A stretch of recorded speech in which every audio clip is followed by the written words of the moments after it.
बिस्मिल्लाहिर्रहमानिर्रहीम। Dear first year students, आज हम अपने चैप्टर नंबर 8 के लास्ट टॉपिक पर बात करते हैं। हमने लास्ट टॉपिक स्टार्ट किया था इकोनॉमिक इम्पोर्टेंस या इम्पोर्टेंस ऑफ फंजाई में, जिसमें हमने 3 स्टेप्स बनाए थे। एक जिसको हमने कहा था इकोलॉजिकल रोल, दूसरा हमने कहा था कमर्शियल पॉइंट ऑफ व्यू से इम्पोर्टेंस। आज तीसरा आखिरी टॉपिक है economic losses due to fungi, यानी फंजाई से हमें मुआशी एतबार से जो नुकसान उठाने पड़ते हैं वो कौन कौन से हैं। तो इस एतबार से देखा जाए तो बुनियादी तौर पर 2 तरह की जो है वो रोल्स बनते हैं। एक फंजाई जो प्लांट्स में डिजीजेस काज करते हैं और एक एनिमल्स में जो डिजीजेस काज करते हैं। तो सबसे पहले अगर हम देखें plants diseases, all the plants are susceptible to the fungal attack. उसकी रीजन, उसकी वजह ये है कि तमाम के तमाम प्लांट्स चाहे एनिमल्स हो वो ऑर्गेनिक मैटर है और फंगस को ग्रोथ के लिए ऑर्गेनिक मैटर ही चाहिए होता है। लिहाजा तमाम के तमाम प्लांट्स पर फंगस अटैक कर सकता है। खास तौर पर अगर देखा जाए तो रस्ट फंजाई और स्मट फंजाई वीट में, कॉर्न में और राइस में और पोटैटो के अंदर जो है ये डेवास्टेटिंग पैथोजेंस के तौर पर वर्क करते हैं। और दुनिया के बहुत से इलाकों के अंदर हिस्ट्री के अंदर बड़े बड़े फैमाइंस जो है आए इसी वजह से कि फंगस जो है वो उस साल की तमाम मुल्क की फसल में जो है वो फैल जाता था।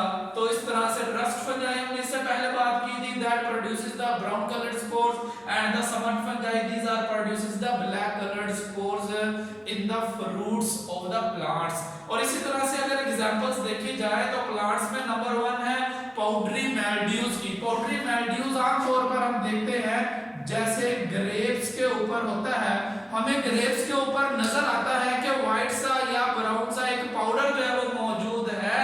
लिहाजा ऐसे ग्रेप्स जो है वो गल सड़ रहे होते हैं, उनके अंदर फंगस के हाइफी अपने स्पोर्स पैदा करते हैं। तो बाहर से ग्रेप्स की शेप पाउडर जैसी नजर आती है, इसीलिए हम इसको कहते हैं इट इज कॉल्ड पाउडरी मैल्ड्यूज। और इसी तरह से देखा जाए अर्गट ऑफ राई, राई प्लांट के अंदर जो है वो हम देखते हैं अर्गट पैदा करता है। अर्गट जो है वो एक तरह की हम कहते हैं एबनॉर्मल स्वेलिंग है, स्वेलिंग पैदा कर देते हैं जिसकी वजह से प्लांट्स जो है अपनी फूड और अपनी प्रोडक्शन जो है वो कम हो जाती है प्लांट्स में। इसी तरह से बात करते हैं red rot of the sugar cane, यानी शुगर केन को अगर देखें तो वो अंदर से रेड कलर का नजर आता है। उसकी रीजन क्या होती है, वहां पर फंगस अटैक कर जाता है। ऐसे ही पोटैटो विल्ट है और पोटैटो विल्ट के साथ साथ एक डिजीज है लेट ब्लाइट ऑफ पोटैटो के पोटैटो के अंदर लेट ब्लाइट की डिजीज आयरलैंड के मुल्क में कैद पैदा कर दिया क्योंकि वहां की स्टेपल फूड पोटैटो थी।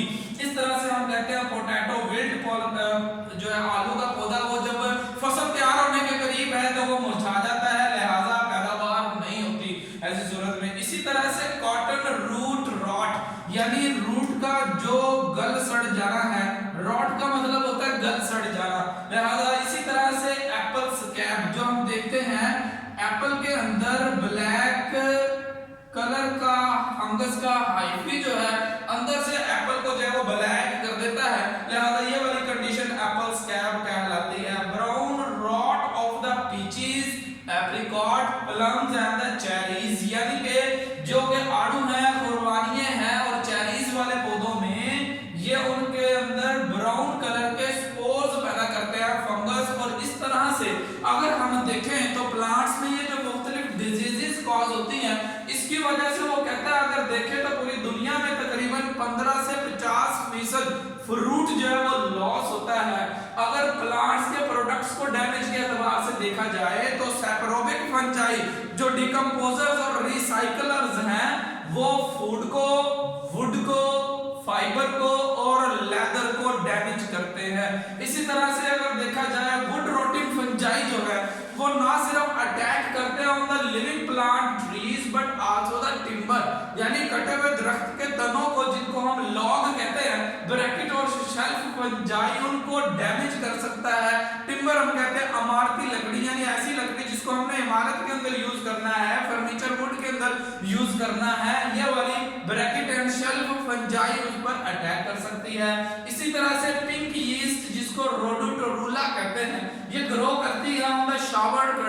यानी पर्दों के ऊपर ग्रो करती है और पिंक कलर के स्पोर्स पैदा करती है, इस वजह से इसका नाम पिंक यीस्ट जो है वो बन गया।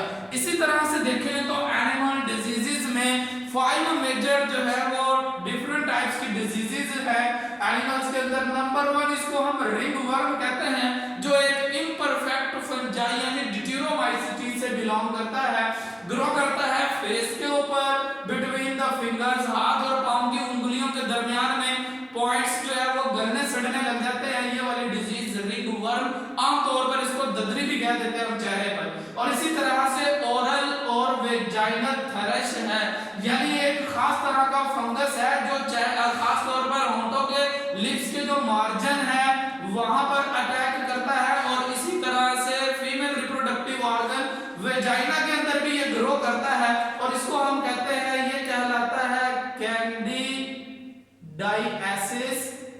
And infection in the vagina, it is called कैंडिओसिस।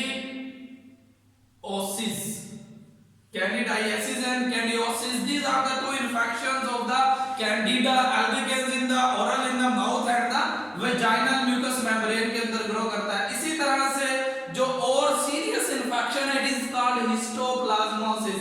Histoplasmosis is a serious infection of the lungs and this fungus grows on the bird feces in the soil and these spores spread by the soil and these infections enter into the blood stream, यानी इस fungus के जो spores और इसके जो जहरीले chemicals हैं वो लंग्स के बाद ब्लड स्ट्रीम में दाखिल हो जाते हैं। ब्लड स्ट्रीम के बाद वो बॉडी के अदर ऑर्गन्स में, दूसरे ऑर्गन्स में पेनिट्रेट करते हैं, लिहाजा इस तरह से ये जानलेवा और फैटल हो सकते हैं। इसी तरह से हम बात करते हैं अस्परजिलोसिस, अस्परजिलस फ्लेवस, अस्परजिलस माइडस, इसकी बहुत सारी स्पीशीज है, ये डिजीजेस कॉज करती है। They produces a chemical that is called aflatoxin and the all different types of the chemicals that are produced by the fungus, these are called mycotoxins.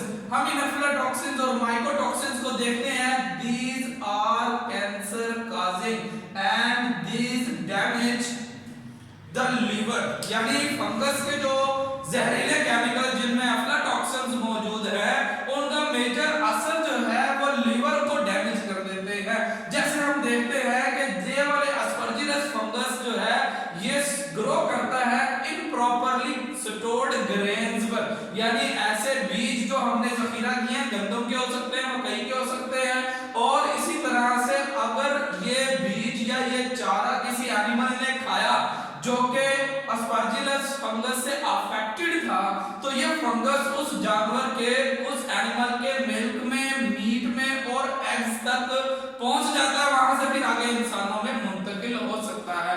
इसी तरह से last disease it is called ergotism that spread by the fungus that is called purple ergot of राई, यानी contaminated floor, राई floor के जरिए से ऐसा जो है वो हम कहते हैं जौ का आटा जो कि इस पर्पल अर्गट ऑफ राई से मुतासिर हुआ, इन्फेक्टेड हुआ, तो वो ये अर्गोटिज्म की डिजीज काज करता है जो सेंट्रल नर्वस सिस्टम पर असर अंदाज है। जैसे हम कहते हैं नर्वस स्पैज़म, न्यूरॉन्स और नर्वस सिस्टम वर्क नहीं करते, और कन्वर्जेंस डिसऑर्डर जिसको हम कहते हैं दौरे पड़ना, यानी स्केलेटल मसल्स की बेतरतीब अंदाज में मूवमेंट को कहा जाता है।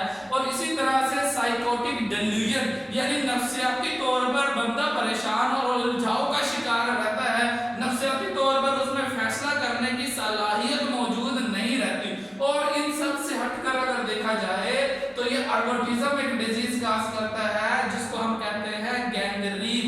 गैंग्रीन एक ऐसा जख्म है जो कभी भी हीलिंग नहीं होता, not healing wound, not healing wound, ऐसा जख्म जो कभी मुंदमिल